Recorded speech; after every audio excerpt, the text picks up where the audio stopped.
finally answer the questions from a month and a half ago. I'm a bit late. Sorry about that. I was busy taking down a shop and putting up a new shop and just dealing with customers and personalised orders. So I'm very late, but better late than never.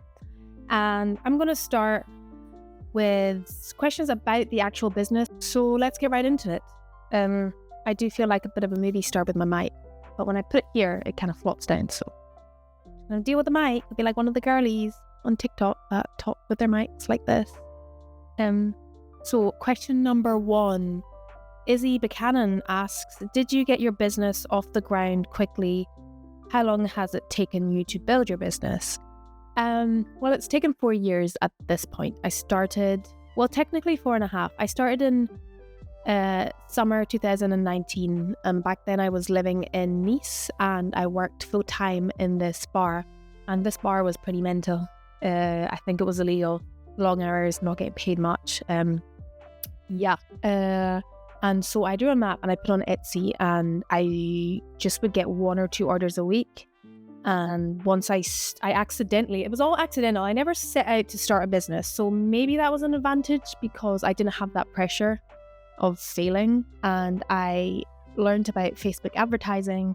I kind of put too much money on it one time by accident. And then I tripled my orders. So I was like, oh, okay. So that's how I kind of got my business off the ground, using Facebook advertising. I wouldn't even say social media. I was still a bit too insecure to post my art. So I don't think it started off quickly just because I didn't put effort into it. But the minute I started, I changed my mindset and started being a bit more confident and stopped being so insecure. The business just shot up. And I think what helped a lot was coming away from the prints and doing tea towels. Tea towels were my first thing because you had to invest a lot and I hadn't really put any money into the business at that point except for advertising, very little. So I bought some tea towels and then what did I do? Mugs. And then I did hoodies. And then I had all this stock and I didn't know what to do. So I reached out to shops, and by that time it was 2021. And taking my social media seriously.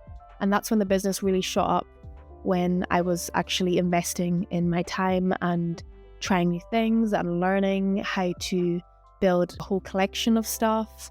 Shops were more interested in me, so I kind of looked cooler because people were seeing me everywhere. And that's what got my business off the ground. And I guess it's taken 4 years at that point. Which, I don't know, is that a long time? Is that not a long time? I would say that's a very short amount of time to go from 0 to owning a shop and having all this stuff. So yes, I think it's taken off quite quickly purely because of the personalised orders. I think if there wasn't a personalised aspect, people couldn't really get that excited about it because they couldn't put their own story on it. And that's really what's kind of made it go big. So yeah. Hope that answers your question.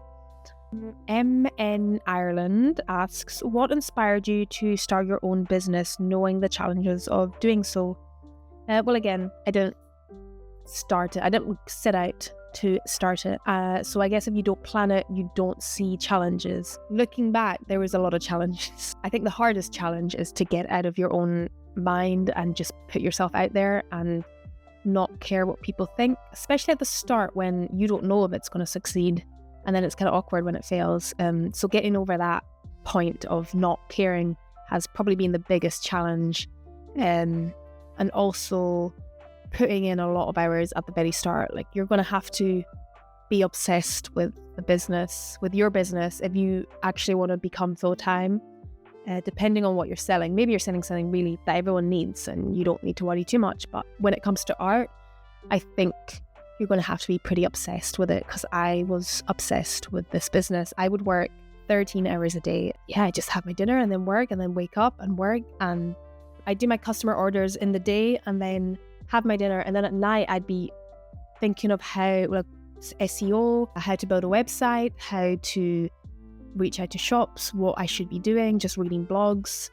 I was obsessed with this business, and I think I kind of regret I lost a lot of time in France, and a lot of just dedicated to working instead of actually experiencing and enjoying life. especially being so young. I was 25. Like, you look back and you think, why did I work? Why did I not go out there and party? Which is kind of easy to think, look back in hindsight. But I guess maybe if I hadn't been so obsessed with it, I wouldn't be here now. So I don't kind of dwell on that too much.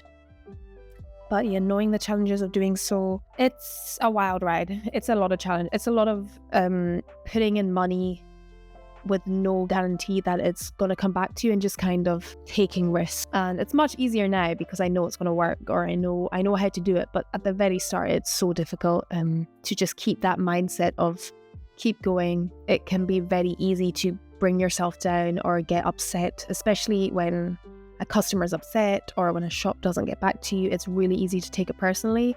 One of the biggest challenges is definitely not taking it personally. You can't take business personally, which I think is obvious, but it's easier said than done when it's your own work. Biggest challenge, don't take it personally, and work hard and invest in yourself and try not to be scared. You're going to be all these things. You're going to be scared. You're going to take it personally. You're probably going to lose money. You're going to feel stupid, but you have to just keep going for literally years, and you might get rewarded. You should get rewarded for trying. Stephen and Kelly asked the same questions. They ask, which pieces are you most proud of? And I was kind of thinking about that. I'll show you what I'm proud of.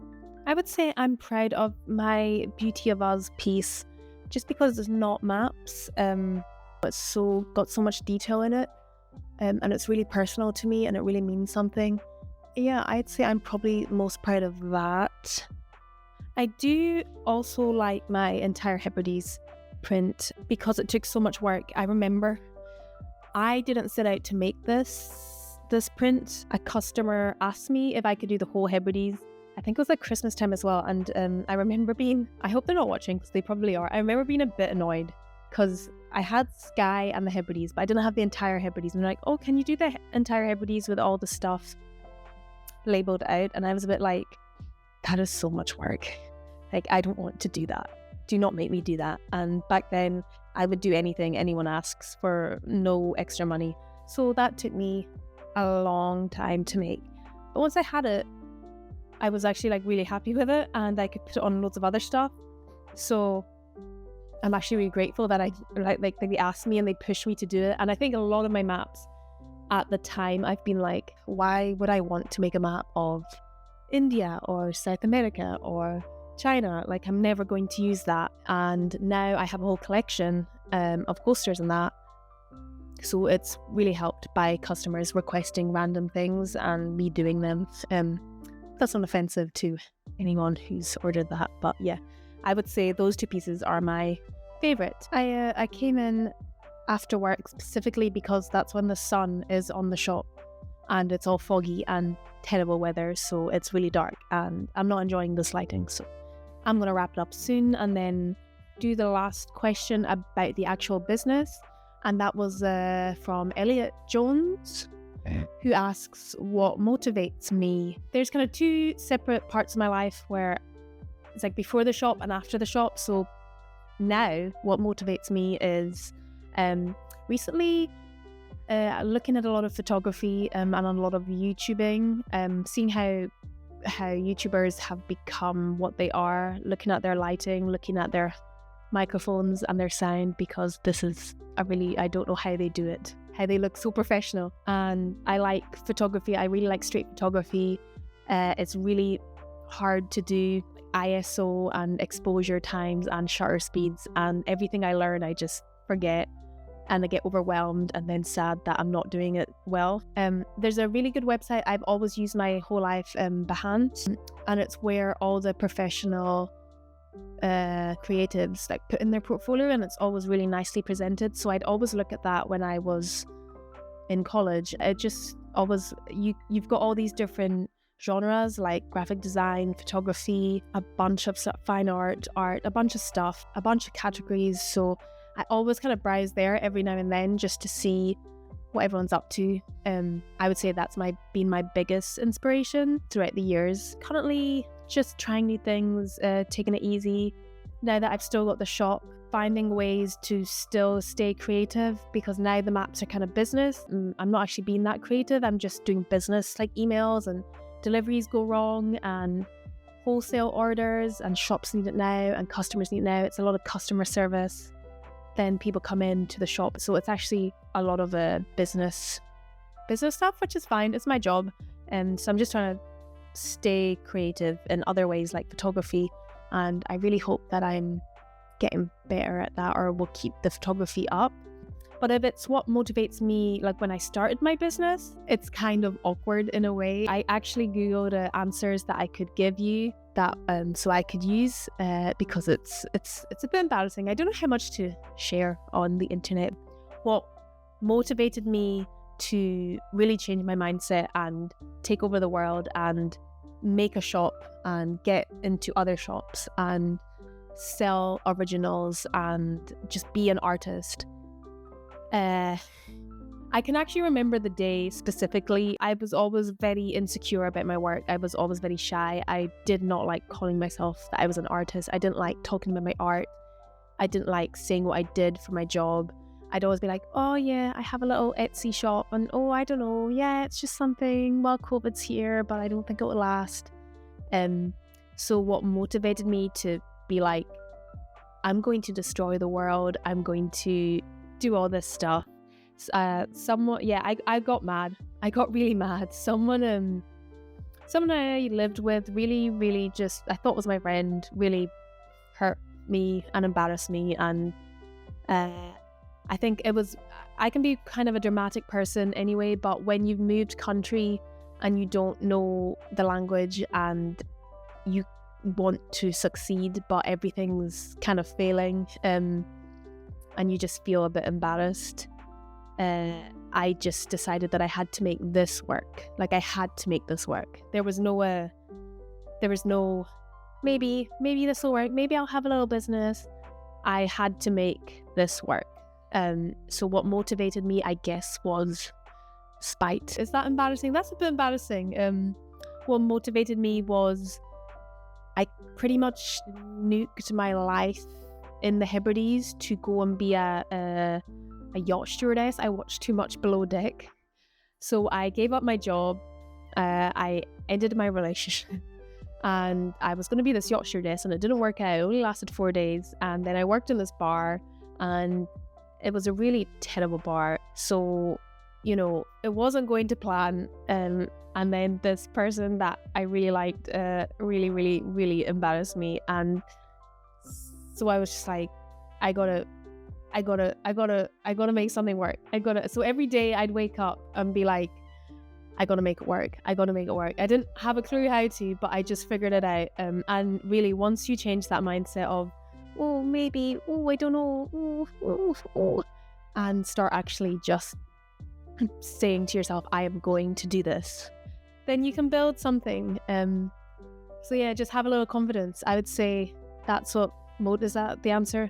What motivates me is trying to make past silly young Ailey kind of happier, or to kind of show her that it all worked out in the end and it was worth it. And that's what motivates me.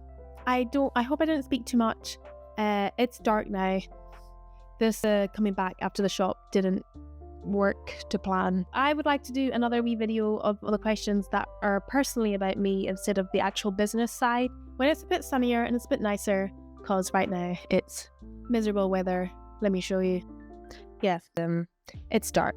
So thank you for watching if you've survived this long. Maybe I'll do another video soon.